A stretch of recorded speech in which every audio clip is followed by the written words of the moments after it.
Бүгін улуттук коопсуздук кызматкерлеринен мага чакыруу баракчасы келди.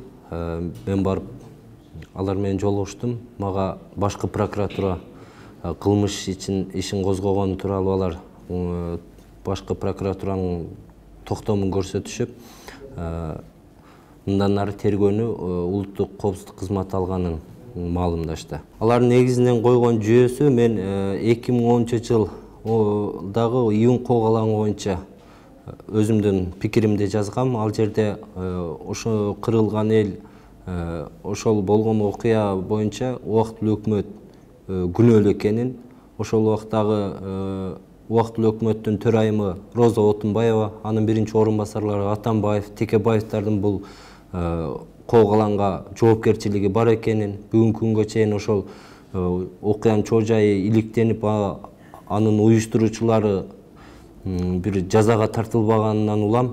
Мына мен ушул убакка чейин июнь окуясына байланышы бар адамдар, мисалы Кадыржан Батыров баш болгон сепаратисттик күчтөр камакка алынбаганы, жакында ошол Кадыржан Батыровдун өзүнүн берген маегинде азыркы президент Алмазбек Атамбаев аны өзү качырып жибергени тууралуу маегин окугандан кийин ошол окуяга, демек, Атамбаев, Кадыржан Батыровдор биргеликте туруп ошо ачыктан ачык согушка үндөп, ачыктан ачык кыргыз мамлекетинин бүтүндүгүнө шек келтирип аткан сепаратисттик күчтөргө көз жазымга калтырып, аларды тизгиндебей ээн эркин кое берген убактылуу өкмөт күнөөлүү деп жазгам. Ошол себептен мага кылмыш ишин козгоп атышат.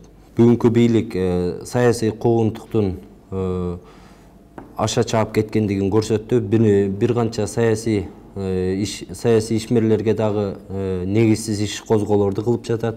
Ошол эле убакта мага карата болуп аткан кылмыш ишин козголгону бул саясий куугунтук катары билем. Себеп дегенде мен жазган макалада буга чейинки Ош окуясын иликтеген 3 комиссиянын жыйынтыгы, буга чейинки жазылган маалымат каражаттарындагы макалаларга басым жасаган, бардык булактар көрсөтүлгөн, бирок ошого карабай мага карата кылмыш иши козголгону бул бүгүнкү бийликтин сөз эркиндигин, бүгүнкү бийлик демократияны тебелегендигинен кабар берет. Мен бул бийлик менен өзүм акыйкатымы айткандан тайбайм. Убактылуу өкмөт Ош окуясына күнөөлүү экен деген пикиримде калам.